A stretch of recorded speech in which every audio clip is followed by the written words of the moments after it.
ഉടമയാണ് നമ്മൾ. ആന്തരിക മുറിവിന്റെ ഉടമയാണ്. എന്ത് അല്ലേ? ഇന്ന് വന്നിരിക്കുന്ന ഈശോയുടെ മക്കളെന്ന കരകൾ വേണ്ടി വീശിയേ നമ്മളെല്ലാവരും കൈ താത്തി. ഈശോയുടെ മക്കളെ, നമ്മളെല്ലാവരും ഈശോയുടെ മക്കളാണെന്ന് ആദ്യമുണ്ട്, ആഗ്രഹമുണ്ട് പറയാൻ. പക്ഷെ ചങ്കില കൈ വെക്കണ്ട, അല്ലാതെ നിങ്ങൾക്ക് അറിയാൻ പറ്റും നമ്മൾ ഈശോയുടെയാണോ പിശാചിന്റെയാണോ? ഇപ്പൊ തന്നെ മെസ്സേജ് എടുത്താണ്ട് പറയും കേട്ടോ. ഇപ്പൊ തന്നെ മെസ്സേജ് എടുത്ത് പറയുമ്പോ ഇത് ശരിയാ, ഇത് ശരിയാ. സ്നേഹമുള്ളവരെ, ഈശോയുടെ മക്കളാണ് നമ്മളെല്ലാവരും. നമ്മളെല്ലാവരും അങ്ങനെ ഞാൻ ദൈവത്തിന്റെ മക്കളാന്ന് പറഞ്ഞേ, ഞാനല്ല പറയുന്നത്. പറഞ്ഞു ഞാൻ എന്റെ ദൈവത്തിന്റെ മക്കളാണ് പറഞ്ഞേ. ഇങ്ങനെ പറഞ്ഞ പിശാച് പോകുന്നു എനിക്ക് തോന്നുന്നില്ല.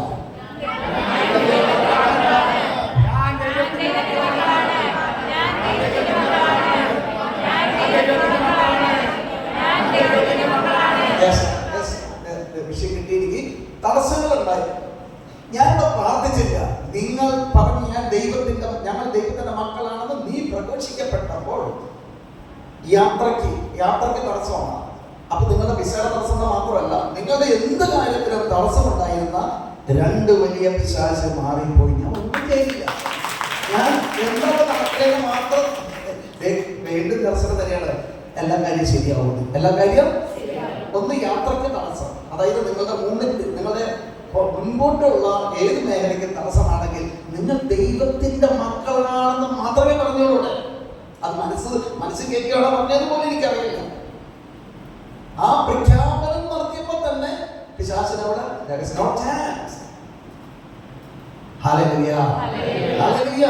അവിടെ സാത്താൻ ഒരു ഇരിപ്പടം ഇല്ല.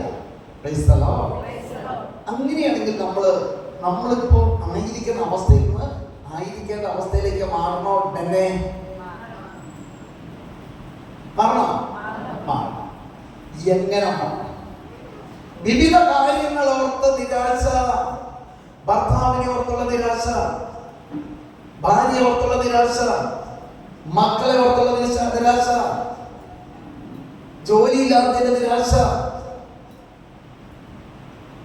കടഭാരത്തിന്റെ നിരാശ, ജപ്തിയോടുള്ള നിരാശ, ഭവനമില്ലാത്തതിന്റെ നിരാശ,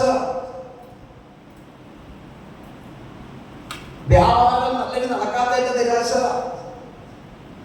മകളെ ഓർത്തുള്ള നിരാശ, മകനെ ഓർത്തുള്ള നിരാശ, നിരാശ നിരാശ നിരാശ നിരാശ നിരാശ നിരാശ എവിടെ നിന്ന്? അപ്പൊ കുറച്ചു നേരത്തെ നിങ്ങൾ അങ്ങനെയല്ല, ഞാൻ ദൈവത്തിന്റെ മക്കളെന്നാണോ പറഞ്ഞേ? ഞങ്ങൾ ദൈവത്തിന്റെ മക്കളാണെന്ന് പറഞ്ഞു. നിരാശ ആർക്കുണ്ടോ? ഞാനീ പറഞ്ഞതല്ല, അതിനപ്പുറം ഉണ്ട് നിങ്ങൾക്ക്. ശ്രദ്ധിക്കണേ, ഞാനീ പറഞ്ഞതല്ല, അതിന് കൂടുതൽ നിങ്ങൾക്കുണ്ട്. പക്ഷെ ആർക്ക് നിരാശയുണ്ടോ? ഒരു വീടില്ലാത്ത നിരാശ, തൊഴിലില്ലാത്ത നിരാശ, തൊഴിൽ പരാജയമുള്ള നിരാശ, ആകുലത. എന്നാ കേൾക്ക് മോളെ, ആകുലതപ്പെടുന്നവരോ നിരാശപ്പെടുന്നവരോ ദൈവത്തിന്റെ മക്കളല്ല. എനിക്ക് നിങ്ങൾ ആൻസർ തന്നോട്ടോ. എന്തുകൊണ്ട് ദൈവത്തിന്റെ മക്കളല്ലാതെ പറയുന്നത്? അയൽക്കാരെ വിളിക്കണോ? അല്ലെങ്കിൽ എന്തുകൊണ്ടാണ് ദൈവത്തിന്റെ മക്കളല്ല? നിരാശക്കാരി പറഞ്ഞു, നിരാശ ഉള്ളവര് ദൈവത്തിന്റെ മക്കളല്ല ഞാൻ പറഞ്ഞു. അവിടെ എന്താണ് ഒരു നല്ലൊരു പോയിന്റ് നിങ്ങൾക്കുള്ളത്? എന്തായിരിക്കും? വെറുതെ ചുമ്മാ പറഞ്ഞാ നീ എപ്പോഴും പറഞ്ഞിട്ടില്ല. ആവശ്യമില്ല. പിന്നെ അമ്മക്ക് വേണ്ടി ചാൻസ് കഴിഞ്ഞോട്ടോ. നമ്മളെ താണിപ്പുഴ അപ്പച്ചനല്ലേ? ഒന്ന് പറഞ്ഞു. നീ ഇരുന്ന് ഭയങ്കര ഇഷ്ടമാണ്, എപ്പോഴും എനിക്ക് കാണണോ? എല്ലാ ഞായറാഴ്ചയ്ക്ക് വന്നോളാം, അമ്മേനെ വിളിച്ചോളോ. എന്താ അപ്പച്ചൻ പറഞ്ഞു? ചുമ്മാ പറഞ്ഞു, എന്നെ പേടിക്കേണ്ട കാര്യമില്ല. ഈശോയുടെ നിരാശയുള്ളവര് ദൈവത്തിന്റെ മക്കളല്ല ഞാൻ പറയുന്നു. അത് പിശാചിന്റെ മക്കളാണ്.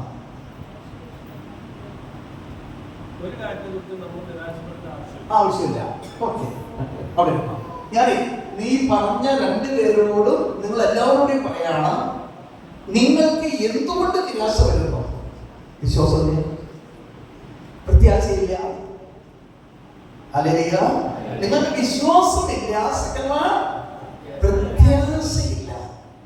ഇവർ രണ്ടുപേർക്കും കർത്താവിന്റെ സന്നിധിക്ക് വരാൻ ഒരു യോഗ്യതയില്ല.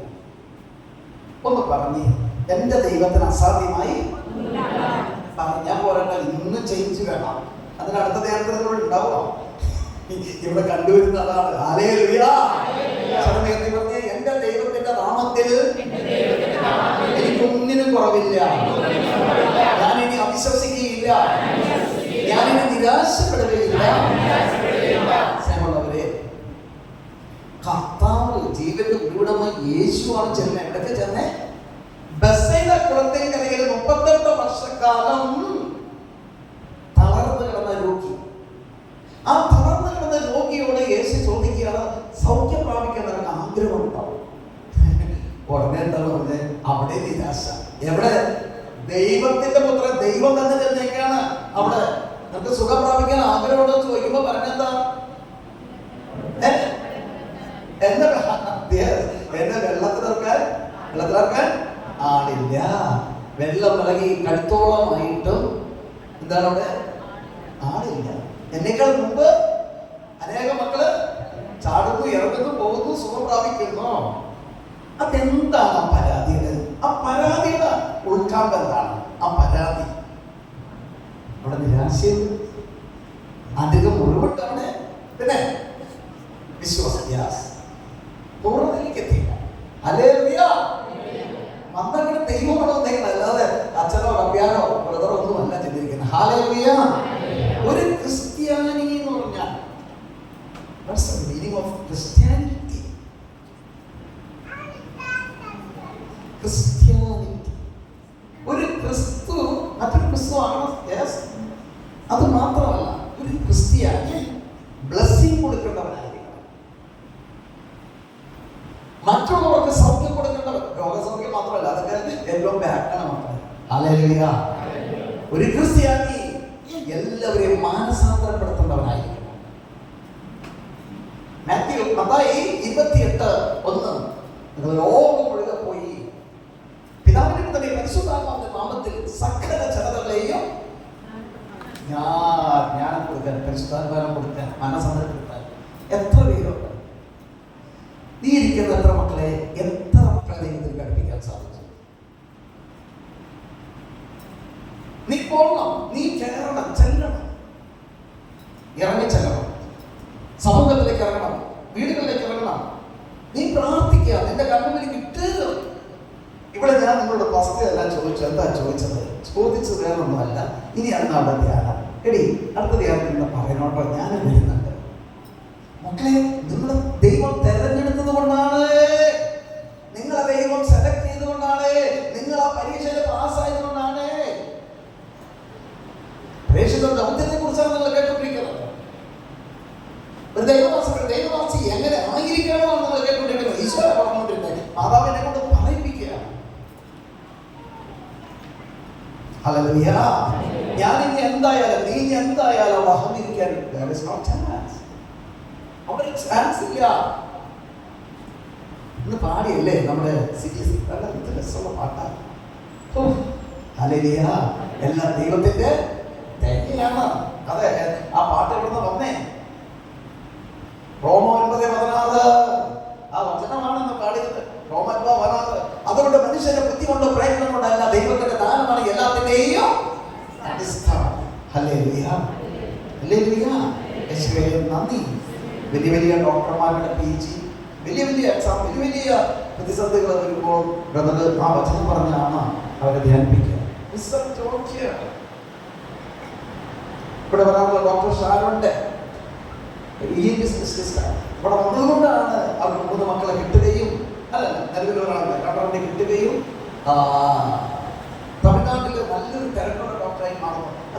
ആ ലേഡിയുടെ കോട്ടയമാണ് വീട്. ആ ഡോക്ടറുടെ ഭർത്താവ് ഡോക്ടർ അമലിന് 14 എൻട്രൻസ് എഴുതിയ ആരെങ്കിലും ഉണ്ടോ? അതിനകത്ത് ഡോക്ടറാണെന്ന് ആഗ്രഹമുള്ളവരുണ്ടോ?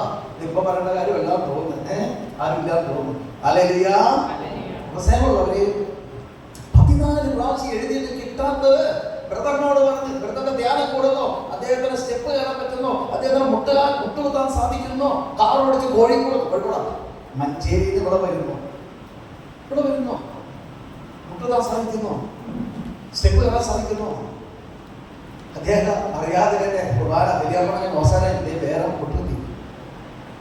അദ്ദേഹത്തിന്റെ സങ്കടം ഇതാണ്. ബ്രദർ 14 പ്രാവശ്യം ഞാൻ എൻട്രൻസ് എഴുതി. ബ്രദർ, ഈ സങ്കടം കേൾക്കുമ്പോൾ ദൈവത്തിന്റെ പരിശുദ്ധാത്മാവ് എന്നെ എന്ന് മനസ്സറിയിപ്പിക്കും.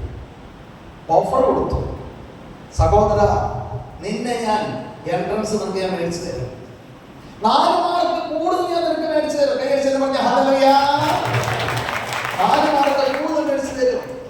അദ്ദേഹം സെക്രട്ടറിയുടെ ഡോക്ടറായി PG എടുത്തു. 4 മാർക്ക് കൂടുതൽ കിട്ടി. ഇന്നിപ്പോ തിരുവനന്തപുരത്ത് ഉള്ളൂരിലാണ് അത് താമസം. ഇപ്പോൾ ഇവിടെയാണ് ജോലി ചെയ്യുന്നത്, നമ്മുടെ ചാവക്കാരനപ്പം. കർത്താവിന്റെ മുമ്പിൽ എന്ന് പറഞ്ഞ് എന്റെ ദൈവത്തിന്റെ മുമ്പില് എല്ലാം ഓക്കെയാണ്. എവരിത്തിങ് യെസ് മാത്രമാണ്, നോ ഇല്ല. അപ്പൊ നമ്മൾ എന്ത് ചെയ്യണം? നമ്മുടെ നിരാശ ആകുലതകൾ മാറ്റണം. സൗന്ദര്യമില്ലാത്ത നിരാശയുണ്ടോ? ജോലിയില്ലാത്ത നിരാശയുണ്ടോ? സമ്പത്തില്ലാത്ത നിരാശയുണ്ടോ? എന്റെ ഒന്നിനും കൊള്ളത്തില്ല എന്നുള്ള നിരാശയുണ്ടോ? ഞാൻ ചെയ്തിട്ട് എല്ലാം പരാജയമാണ് നിരാശയാണ്. എല്ലാ നിരാശയും നമുക്ക് ഇന്നെടുത്ത് മാറ്റണം. നമ്മളൊരു നിമിഷം കണ്ണുകളടച്ച് തിരുരക്തത്താൽ കഴുകണമേ എന്ന് പ്രാർത്ഥിച്ചുകൊണ്ടിരിക്കുക. നിങ്ങൾ തന്നെ സ്വയം അവിടെ ഇരുന്ന് പ്രാർത്ഥിക്കുക.